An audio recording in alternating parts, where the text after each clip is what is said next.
పెళ్ళైనా పండగైనా వేడుక ఏదైనా పట్టు చీరల ప్రత్యేక వేదిక వారాహి సిల్క్స్. నమస్తే, నేను కేశవ్ కుండు సుమన్ టీవీ. తెలుగు సినిమా పరిశ్రమ ఆంధ్రప్రదేశ్ దిశగా అడుగులు వేస్తోందా? పరిశ్రమకి అమరావతి రాబోయే రోజుల్లో కేంద్ర స్థానం అవుతుంది అనేటువంటి రీతిలో ఏపీ సీఎం చంద్రబాబు నాయుడు చేసిన వ్యాఖ్యల వెనుక అంతరార్థం ఏంటి? గత కొద్ది రోజులుగా తెలుగు సినిమా పరిశ్రమకి తెలంగాణ ప్రభుత్వానికి జరుగుతున్నటువంటి స్పర్ధ ఏపీకి కలిసి వచ్చే అవకాశాలు ఎంతవరకు ఉన్నాయి విశ్లేషించేటువంటి ప్రయత్నం చేద్దాం. మనతో పాటు film journalist, senior journalist, film critic Prabhu garu ఉన్నారు. ప్రభు గారు నమస్కారం. నమస్తే. సినిమా పరిశ్రమ గురించి గత 10-15 రోజులుగా చాలా ఎక్కువ చర్చ జరుగుతుంది. అదే న్యూ ఇయర్ సందర్భంగా ఏపీ సీఎం మీడియా మిత్రులతో చేసినటువంటి వ్యాఖ్యలు కొంత ఆసక్తికరంగా ఉన్నాయి. గతంలో విజయవాడ కేంద్రంగానే టాలీవుడ్ పరిశ్రమ ఉండేది, ఇప్పుడు కూడా భవిష్యత్తులో అమరావతి కేంద్రంగా మారిన ఆశ్చర్యపోవాల్సిన అవసరం లేదు. సో ఆయన ఒక తనదైన శైలిలో ఒక విశ్లేషణ చేసే ప్రయత్నం చేశారు. అంటే సినిమా ఇండస్ట్రీలో అలాంటి చర్చ ఏమైనా ఉందా? ఆ దిశగా ప్రయత్నాలు ఏమైనా జరుగుతున్నాయా? ఏపీ సీఎం ఎందుకు ఈ వ్యాఖ్యలు చేయాల్సి వచ్చింది? ఫస్ట్ ముందు అమరావతిలో కూడాను, అంటే అమరావతి హబ్గా, అమరావతి కేంద్రంగా తెలుగు సినిమా ఇండస్ట్రీ డెవలప్ అవుతుంది అనేటువంటి ఒక అభిప్రాయాన్ని, ఆశాభావాన్ని ముఖ్యమంత్రి గారు చంద్రబాబు నాయుడు గారు వ్యక్తం చేయడాన్ని స్వాగతిద్దాం. ఓకే, అంతవరకు ఓకే. అయితే దీంట్లో ఉన్నటువంటి పాసిబిలిటీస్ ఏమిటి, ఇంపాసిబిలిటీస్ ఏమిటి, సాధ్యాసాధ్యాల గురించి మనం మాట్లాడుకున్నట్లయితే యాక్చువల్గా ఒకప్పుడు బెజవాడ అనేటువంటి సినిమా కేంద్రంగా ఉన్నటువంటి మాట వాస్తవం. ముఖ్యంగా డిస్ట్రిబ్యూషన్ రంగానికి విజయవాడ అనేటువంటిది చాలా కీలకమైనటువంటి కేంద్రంగా ఉండేటువంటిది. అయితే ఇప్పుడు ఈయన ఒక పాలసీ మ్యాటర్గానో, లేకపోతే సినిమా ఇండస్ట్రీ రిప్రజెంటేషన్కి సమాధానంగానో, చిత్ర పరిశ్రమ నుంచి ఏదో ఒక తీవ్ర స్థాయిలో మమ్మల్ని అర్జెంటుగా హైదరాబాద్ తీసుకెళ్ళండి, అమరావతికి తీసుకెళ్ళండి అని చెప్పారు. నా ప్రాతినిధ్యం వహిస్తే ఆ ప్రాతినిధ్యానికి సమాధానంగా చెప్పినటువంటి పాలసీ మ్యాటర్గా కాదు. ఓకే, మామూలుగా పాత్రికేయులతో కూర్చొని మాట్లాడుతున్నట్టు సందర్భంలో వచ్చినటువంటి క్యాజువల్గా చదివినటువంటిదే తప్ప ఇప్పుడు దీని మీద ఒక తీవ్ర స్థాయి చర్చ గమనిస్తే ఆయన ఒకటి మాట అన్నారు, ఇంకా ప్రయారిటీ ఐటమ్స్ చాలా ఉన్నాయి, this is one among those, will think of that. కానీ ఒకప్పుడు అలా ఉండేది. ముందు ఎప్పుడైనా సరే యాక్టివిటీ అనేటువంటిది అక్కడ పెంచడం కోసం ప్రతి ప్రభుత్వం కూడాను, అధికారంలో ఉంటే ప్రతి ప్రభుత్వం కూడాను తమకంటూ చిత్ర పరిశ్రమ పట్ల ఒక వైఖరి అనేటువంటిది తీసుకుంటుంది. అన్ని రంగాల పట్ల ఎలాంటి వైఖరి ఉంటుందో చిత్ర పరిశ్రమ పట్ల కూడా ప్రతి ప్రభుత్వానికి ఒక సానుకూల వైఖరి అనేటువంటి ఉంటుంది.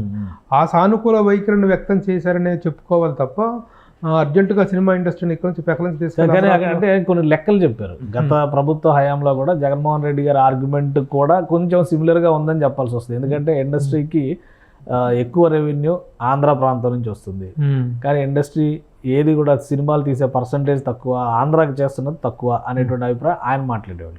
ఈయన కొంచెం దాన్ని సవరించి ఈయన చెప్పింది ఏంటంటే హైదరాబాద్ 1 కోటి జనాభా రాకముందర ఉన్నప్పుడు లెక్కలు వేరు, అది వచ్చిన తర్వాత ఉన్నటువంటి ఈక్వేషన్స్ వేరు. రేపు అమరావతి కూడా ఆ స్థాయిలో మహానగరం అయినప్పుడు ఖచ్చితంగా ఈ సంకేతాలు, అంటే టాలీవుడ్ అటు షిఫ్ట్ అవడమా, లేదా అక్కడ సినిమా పరిశ్రమ ఇంకొక విభాగంగా అభివృద్ధి చెందడమా అనేటువంటి ఆశాభావం వ్యక్తం చేశారనే ధోరణి కనిపించలేదు ఆయన మాట్లాడిన మాట. ఆశాభావం వ్యక్తం చేశారు, దాంట్లో సందేహం లేదు. కాదు, ఇక్కడ ఉన్నది ఏంటంటే, ఇక్కడ వస్తున్నట్టు తేడా ఏంటంటే ఆంధ్రప్రదేశ్ నుంచి ఎక్కువ రాబడి వస్తుంది, తెలంగాణ నుంచి తక్కువ రాబడి. అటువంటి పరిస్థితి ఉంది కదా. ఆంధ్రప్రదేశ్ అనేటువంటిది కొంచెం దీనికంటే పెద్ద రాష్ట్రం, ఎక్కువ జిల్లాలు, ఎక్కువ థియేటర్లు, ఎక్కువ సినిమా లవర్స్, ఎక్కువ సినిమా యాటిట్యూడ్ ఎక్కువగా ఉన్నటువంటి ప్రాంతం ఆంధ్రప్రదేశ్. కాబట్టి న్యాచురల్గా అక్కడ నుంచి ఏ రంగాల్లో వస్తుంది దీనికి? అక్కడ ఓన్లీ ఎగ్జిబిషన్ అండ్ డిస్ట్రిబ్యూషన్, పంపిణీ ప్రదర్శన రంగాల నుంచి మాత్రమే తప్ప నిర్మాణ రంగం నుంచి కాదు. నిర్మాణ రంగం మొత్తం హైదరాబాద్లో ఉంది. కానీ పెద్ద పెద్ద సంస్థలు చాలా వరకు ఉన్నాయి కదా, ఇప్పుడు పూర్ణ పిక్చర్స్ లాంటివి ఇవన్నీ కూడా అదే పంపిణీ సంస్థలు కాదు కదా. పంపిణీ వ్యవస్థలు, పంపిణీ సంస్థలు ఉన్నారు ఆంధ్ర ప్రాంతం నుంచి ఉన్నారు. వాళ్ళందరూ ఇక్కడ సెటిల్ అయినట్టు వాళ్ళు కదా. నిర్మాణ వ్యాపకం ఎక్కడ జరుగుతుంది అనేటువంటిది ముఖ్యం. నిర్మాణ వ్యాపకం ద్వారా వచ్చేటువంటి డబ్బు మొత్తం, దాని తాలూకు ట్యాక్సులు కానీ, దాని తాలూకు పేమెంట్స్ కానీ, ఏవైనా సరే జిఎస్టీలు అన్నీ కూడాను ఇక్కడే జరుగుతున్నాయి. తెలంగాణ కేంద్రంగానే జరుగుతున్నాయి, హైదరాబాద్ కేంద్రంగానే జరుగుతున్నాయి.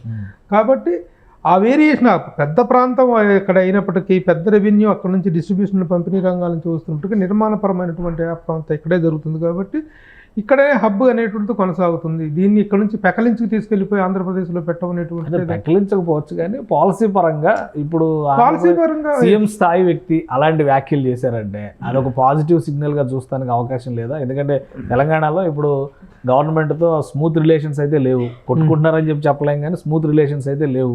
దిల్ రాజు గారు ఏదో ట్వీట్ చేస్తే బీఆర్ఎస్ వాళ్ళు ఇంకా ఘోరంగా ట్వీట్ చేశారు.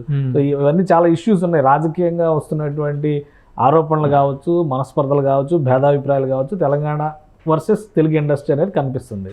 ఇప్పుడు అక్కడ ఏపీ సీఎం అలానే డిప్యూటీ సీఎం వాళ్ళు చెప్తున్నటువంటి సానుకూల వైఖరి అనేది పరిశ్రమలో ఉన్నటువంటి పెద్ద నిర్మాణ సంస్థలు లేదా కొత్తగా నిర్మించబోయేటువంటి చిత్రాల విషయంలో నిర్ణయాలు తీసుకోవడానికి అవకాశం ఉండదా? అక్కడ అనౌన్స్ చేస్తే, పాలసీ అనౌన్స్ చేస్తే అక్కడ చిత్ర పరిశ్రమ అంటూ ఒక వైఖరి తీసుకొని, ఇదిగో మన ప్రభుత్వం అంటూ ఒక వైఖరి తీసుకొని ఇక్కడ సినిమాలు చేస్తే ప్రోత్సాహకాలు ఇస్తాము, ఇక్కడ ఇండస్ట్రీ చేస్తే షూటింగ్ల పరంగా కానీ, పర్మిషన్ల పరంగా కానీ, లేకపోతే సబ్సిడీల రూపంలో కానీ మేము ఈ వెసులుబాట్లు కల్పిస్తాము అనేటువంటిది ఇచ్చినట్లయితే అప్పుడు ఉండేటువంటి పరిస్థితులను, ఇచ్చినటువంటి ఆఫర్స్ని పట్టుకొని వాటిలో ఉన్నటువంటి లాభాలను, సాధ్యాసాధ్యాలను పరిగణలోకి తీసుకొని పరిశ్రమ స్పందించవచ్చు. ఇప్పుడు దీనిపైన రియాక్షన్ ఉండొచ్చా? ఎందుకంటే ముఖ్యమంత్రి స్థాయి వ్యక్తి ముఖ్యమంత్రి చెప్పారు స్వయంగా, డిప్యూటీ సీఎం గారు ఆల్రెడీ సానుకూలంగా ఉన్నారని చెప్పారు. ఇప్పుడు ఆడియో ప్రీ రిలీజ్ ఫంక్షన్ కూడా గేమ్ చేంజర్ది ఏపీలోనే ప్లాన్ చేసుకున్నారు. సో ఇదొక అవకాశంగా తీసుకుని పరిశ్రమ నుంచి ప్రతిపాదనలు ఏమైనా చేసే అవకాశాలు ఉన్నాయి. ఎందుకంటే బెనిఫిట్ షోలకి వాళ్ళు పర్మిషన్ ఇచ్చారు, ఇప్పుడు టికెట్ల రేట్ల పెంపుకి పర్మిషన్ ఇచ్చారు. తెలంగాణలో దీనికి భిన్నమైన వాతావరణం ఉంది కదా. ఒక అవకాశం తీసుకోవడానికి ఇండస్ట్రీలో ఉన్నటువంటి ఇండస్ట్రీ ఏం చేయదు. ఇండస్ట్రీ ఇక్కడ ఉంటుంది. ఇండస్ట్రీ ఇదిగో ఎప్పుడైనా ప్రభుత్వాలు మాత్రమే ఆఫర్స్ ఇస్తాయి. మేము ఇదిగో మీరు ఇక్కడ సినిమా ఇండస్ట్రీని డెవలప్ చేయటం అనే లక్ష్యం మాకుంది, ఇక్కడ సినిమా ఇండస్ట్రీ పెరగాలి, యాక్టివిటీ ఇక్కడ పెరగాలి, కాబట్టి ఇదిగో మీరు ఇస్తే మేము ఇస్తామని చెప్పి ప్రభుత్వం పాలసీస్ అనౌన్స్ చేస్తే దాని మీద ఇండస్ట్రీ స్పందించవచ్చు. అంతే తప్ప ఇప్పుడు మీరు లేకపోతే మాకు ఇస్తే మీరు ఇది ఇస్తే మేము హైదరాబాద్ అమరావతి వచ్చేస్తాము అనేటువంటి ఇది ప్రజెంటేషన్ అంటే మొత్తం అందరూ కలిసి ఏదో కట్టుకొని అక్కడికి వెళ్ళిపోతారని కాదు. అప్పుడు ఇండస్ట్రీని ఇక్కడ షిఫ్ట్ చేసేటప్పుడు కూడా 10-15 ఏళ్ళు పట్టింది. రాజు బ్రహ్మానంద రెడ్డి గారు ప్రారంభిస్తే కోట్ల విజయభాస్కర్ రెడ్డి గారు 78లో ఆయన సీఎం అయ్యే వరకు మొత్తం ఇండస్ట్రీ తరలి వచ్చిన సందర్భం లేదు. ఇప్పుడు చంద్రబాబు నాయుడు గారు చెప్పినటువంటి మాట ప్రకారం చూస్తే ఒక 10 ఏళ్లలో అమరావతి అనేది ఒక పెద్ద నగరంగా రూపొందేటువంటి క్రమంలో అక్కడ ఆల్రెడీ ఒక మీడియా సిటీ అని, యానిమేషన్ సిటీ అని, అలానే వైజాగ్ని షూటింగ్ స్పాట్లకు అనువైనటువంటి ప్రదేశంగా మేము అనౌన్స్ చేసాం. ఆల్రెడీ కొన్ని పాలసీలు డ్రాఫ్ట్ చేసి పెట్టుకుని ఉన్నారు. సో ఇది పరిశ్రమని ఉత్సాహపరిచే విధంగా, పరిశ్రమకి పాజిటివ్ సంకేతంగా అవకాశం కనిపించదా? అంటే ఒక విధంగా మనం చెప్పుకోవాల్సినటువంటి ఆశాభావం ఏంటంటే, మీరు అక్కడ ఒక ఫిలిం సిటీ డెవలప్ చేస్తాము, సినిమాకి కావాల్సినటువంటి ఇన్ఫ్రాస్ట్రక్చరల్ ఇంకా స్ట్రెంగ్తెన్ చేస్తాము అనేటువంటిది ప్రభుత్వ పాలసీ అయినప్పుడు, ఈ రోజున కేవలం సినిమా ఒక్కటి మాత్రమే మీడియా కాదు, సినిమా ఒకటి మాత్రమే దృశ్యమాన్యం కాదు, వెబ్ సిరీస్ కానీ, టీవీ సీరియల్స్ కానీ, మిగతా రకరకాలైనటువంటి మాధ్యమాలు వచ్చినాయి. యాక్టివిటీ అనేటువంటిది అక్కడ డెవలప్ అవ్వచ్చు, మేకింగ్ యాక్టివిటీ అనేటువంటిది అక్కడ డెవలప్ అవ్వడం అవసరం కదా. ప్యారలల్గా కొంత అక్కడ డెవలప్ అయ్యే అవకాశం ఉంటుంది. అంటే ఆల్రెడీ ఇప్పుడు కొన్ని పరిశ్రమల నుంచి కూడా సేమ్ ఇదే విమర్శను ఎదుర్కొంటారు. ఎందుకంటే హైదరాబాద్ కేంద్రంగా షూటింగ్స్ జరగడం పైన బాలీవుడ్లో విమర్శలు వచ్చినాయి, తమిళనాడులో కూడా విమర్శలు వచ్చినాయి. ముఖ్యంగా రజనీకాంత్ సినిమాలకు సంబంధించి విజయ్ సినిమాల షూటింగ్లు అన్నీ ఫిలిం సిటీలో చేస్తున్నారు అనేటువంటి వాటిపైన అక్కడ కూడా ఒక భిన్నమైన అభిప్రాయం వచ్చింది. అంటే అది బికాస్ ఆఫ్ ఇన్ఫ్రాస్ట్రక్చర్ కావచ్చు. రేపు భవిష్యత్తులో ఆంధ్రప్రదేశ్ ప్రభుత్వం కనుక ఆ స్థాయిలో ఇన్ఫ్రాస్ట్రక్చర్ని డెవలప్ చేస్తే, అమరావతి కావచ్చు, వైజాగ్ కావచ్చు, ఎక్కడైనా కానీ అవకాశాలు కల్పిస్తే అన్అఫిషియల్ షిఫ్ట్ అనేది జరగడానికి అవకాశం ఉంటుందా ఇండస్ట్రీ నుంచి? కొంత మేరకు అక్కడికి వెళ్ళిపోయి షూటింగ్లు చేసుకునే అవకాశం ఉంటుంది. కొత్త ఇప్పుడు ఇక్కడ స్టూడియోలు కానీ, ఇక్కడ ఇన్ఫ్రాస్ట్రక్చర్ కానీ, లేకపోతే ఇప్పుడు రామోజీ ఫిలిం సిటీ తీసుకున్నాం, ఇక్కడ ఉన్నటువంటి స్టూడియోలు, అక్కడ ఉన్నటువంటి ఇది మొత్తం చాలా వరకు ఎక్స్పోజ్ అయింది. ఇప్పుడు కొత్త లొకేషన్స్ కొత్త దీంతో కనుక సెట్టింగ్స్తో కానీ అక్కడ ఒక ఫిలిం సిటీ అనేటువంటిది డెవలప్ అయిపోతే అక్కడికి వెళ్ళి చేసుకునే అవకాశం ఉంటుంది. ఎందుకంటే ఎప్పటికప్పుడు సినిమా వాళ్ళు ఒక కొత్త లొకేషన్ కోసం, కొత్త నేపథ్యం కోసం వేరే దేశాలకే వెళ్తుంటారు. కాబట్టి పక్కన అమరావతికి వెళ్ళడానికి వచ్చిన నష్టమేం లేదు. ఆ స్థాయిలో డెవలప్మెంట్ జరిగితే డెఫినెట్గా ఏపీ ప్రభుత్వం చాప కింద నీరులాగా రమ్మని పిలవకుండానే ఆకర్షించేటువంటి ఏర్పాట్లు చేస్తుంది అని అనుకోవచ్చా చంద్రబాబు నాయుడు గారి స్టేట్మెంట్ని బట్టి చూస్తే? ఎందుకంటే ఈ తెలంగాణ గవర్నమెంట్ డెసిషన్ తీసుకోకుండా టికెట్ల ధరలపైన, బెనిఫిట్ షోలపైన ఏపీ గవర్నమెంట్ నిర్ణయం తీసుకోదు అన్నారు. బట్ వాళ్ళు నిర్ణయం తీసేసుకున్నారు. నేనే చెప్పాను మీరే చెప్పారు. ఎందుకంటే రెండు రాష్ట్రాల మధ్య ఒక పాలసీ ఒకలా తీసుకున్నట్లయితే, ఇక్కడ కూడా అదే కనుక అమలు కాకపోయినట్లయితే రెవెన్యూ పరంగా కానీ చాలా విషయాల్లో చాలా వేరియేషన్ కనిపిస్తుంది, చాలా చేంజ్ వచ్చేస్తుంది. ఆ డిస్పారిటీ అనేటువంటిది ప్రస్ఫుటంగా కనిపిస్తుంది. దాని ప్రభావం ప్రత్యక్షంగానూ పరోక్షంగానూ ఉంటుందనేటువంటి మాట నేను కూడా చెప్పినటువంటి మాట వాస్తవమే. కానీ ఇప్పుడు ఆ ప్రభుత్వం తీసుకుంది. మరి రేపట్లో ఈ 3 సినిమాలు, సంక్రాంతి సినిమాలు 3 రిలీజ్ అయినప్పుడు ఆ వేరియేషన్ ఎంత ఉంటుంది, ఆ తేడా ఎంత ఉంటుంది? టికెట్ రేట్లు పెంచుకోవడానికి బెనిఫిట్ వాళ్ళకి ఆంధ్రప్రదేశ్ ప్రభుత్వం ఇచ్చినటువంటి వెసులుబాటు ప్రభావం ఏ మేరకు ఉంటుంది, ఇవ్వని ప్రభావం తెలంగాణలో ఏ మేరకు ఇవ్వకపోతే మళ్ళీ అది ఇప్పుడు ఒక రకంగా తెలంగాణ ప్రభుత్వం మీద కూడా ఒత్తిడి పెంచినట్టే అవుతుంది. వ్యతిరేకించినట్టే అవుతుంది. కాబట్టి ఆ మేరకు ఉంటుంది అనేటువంటిది చూడాలి. ఈ వేరియేషన్ బట్టి కూడా ఫలితాలు దాని ప్రభావం చూపే అవకాశం ఉంటుంది. అంటే సినిమా అనేది ఫైనల్గా బిజినెస్.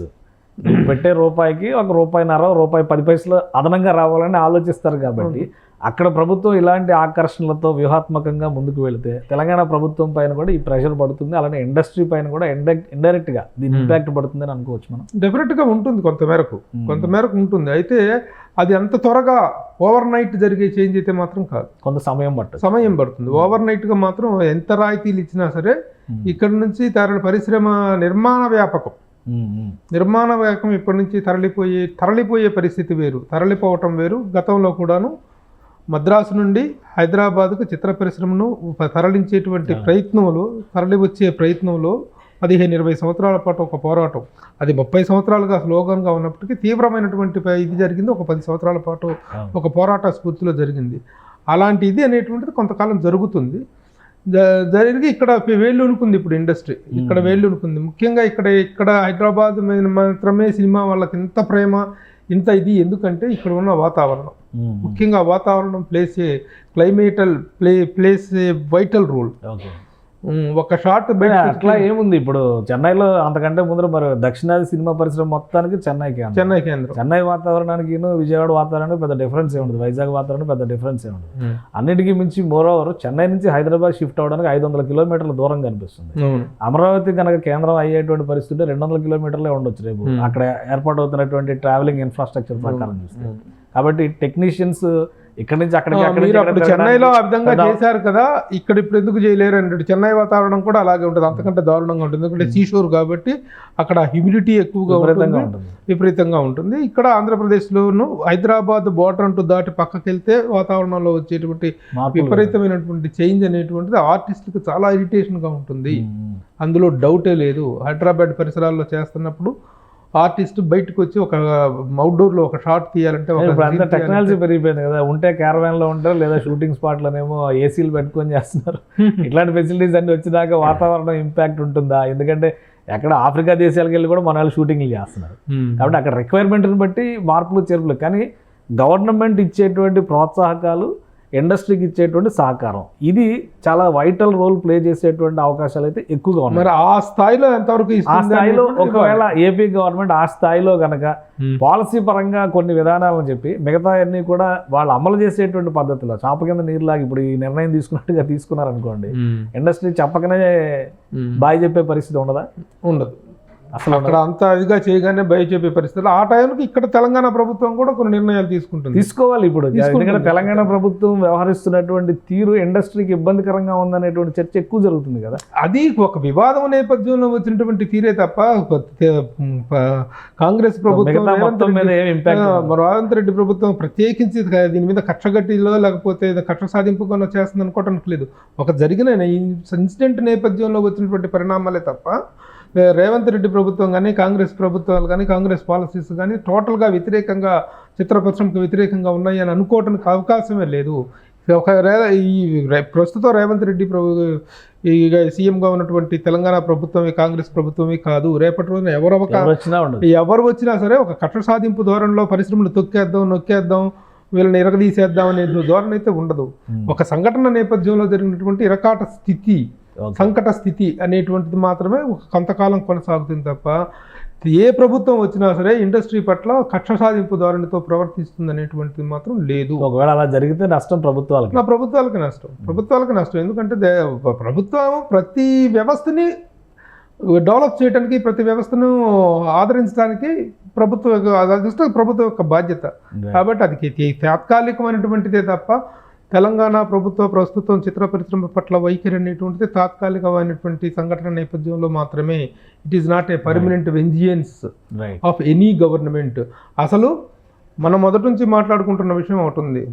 తెలంగాణ చిత్ర పరిశ్రమకు కాంగ్రెస్ ప్రభుత్వాల హయాంలోనే చాలా విపరీతమైనటువంటి మేలు జరిగింది. చారిత్రక పరిణామాలన్నీ జరిగింది కాంగ్రెస్ గవర్నమెంట్లోనే. ఆనాటి నంది అవార్డ్స్ వ్యవస్థాపన మొదలుకొని, చిత్రపురి కాలనీ మొదలుకొని, ఫిలిం నగర్ కల్చరల్ సెంటర్ మొదలుకొని జరిగినటువంటి రాయితీలు, ఇండస్ట్రీకి రావడానికి రావాల్సినటువంటి రాయితీలు, పర్సంటేజ్ సిస్టమ్స్, ఇవన్నీ కూడాను కార్మికుల దగ్గర నుంచి స్టార్ల వరకు అందరికి ఇళ్ల స్థలాలు కూడా ఇచ్చారు. ఇళ్ల స్థలాల దగ్గర నుంచి ప్రతిదీ కాంగ్రెస్ గవర్నమెంట్ అంటే. ఇదేంటి ఇంకొకటి కూడా మనం ఆలోచించాలంటే, మిగతా గవర్నమెంట్లు ఏం చేయలేదా? తెలుగుదేశం గవర్నమెంట్ ఏం చేయలేదా? ఎందుకు చేయకపోయినా ఎందుకు తెలుగుదేశం గవర్నమెంట్తో కానీ కేసీఆర్ గవర్నమెంట్తో కానీ చట్టపట్టాలు వేసుకుని తిరుగుతున్నారు? చేయలేదా అని కాదు, కాకపోతే ఏంటంటే కాంగ్రెస్ 45 సంవత్సరాల పాటు 45 సంవత్సరాల పాటు అధికారంలో ఉంది కాబట్టి, నో అపోజిషన్ కాబట్టి 45 సంవత్సరాల పాటు కాంగ్రెస్ అధికారంలో ఉంది కాబట్టి అప్పుడు జరిగిన పరిణామాలు ఇవన్నీ చేసే అవకాశాలు కాంగ్రెస్కి వచ్చినాయి. కాంగ్రెస్కి వచ్చింది. ఇప్పుడు రామారావు గారు వచ్చిన తర్వాత స్లాబ్ సిస్టమ్ అనేటువంటి దాన్ని ప్రధానంగా చెప్పుకుంటాం. రామారావు గారి టైంలో చిత్ర పరిశ్రమలో జరిగిన ప్రధాన పరిణామం ఏమిటంటే స్లాబ్ సిస్టమ్ అని చెప్పుకుంటాం. ఆ స్లాబ్ సిస్టంలో కొన్ని పరిణామాలు, మంచి పరిణామాలు ఉన్నాయి, కొన్ని దుష్పరిణామాలు ఏర్పడ్డాయి. ఈ రోజున జిల్లాల వారి అమ్మకాలు అనేటువంటి వచ్చినాయి. ఈ రోజున మొత్తం పంపిణీ వ్యవస్థే మారిపోయింది. అది రకరకాల పరిణామాలు జరిగినాయి. ఇప్పుడు తెలుగు అయితే చంద్రబాబు నాయుడు గారి హయాంలో పరిశ్రమని మీద భుజం తట్టి, భుజం మీద చెయ్యేసి ఇది చేసుకొని పరిశ్రమ మొత్తం తెలుగుదేశం వైపే ఉంది అనేటువంటి జరిగింది. కాబట్టి మిగతా ప్రభుత్వాలు చేయలేదని కాదు, తెలంగాణ కాంగ్రెస్ ప్రభుత్వాలకు అవకాశం, అధికారంలో ఎక్కువ అధికారంలో కాబట్టి వాళ్ళు. మీరు అన్నట్టుగా అమరావతిలో కొత్త నిర్మాణాలు, అలానే ఆంధ్రప్రదేశ్లో ఇప్పుడు చెబుతున్నటువంటి కొత్త ప్రాజెక్టులు, కొత్త ఇన్ఫ్రాస్ట్రక్చర్ వస్తే షూటింగ్లకి ఆంధ్రప్రదేశ్ కూడా అనువైన ప్రదేశం అనుకోవడానికి అవకాశం ఉండొచ్చు.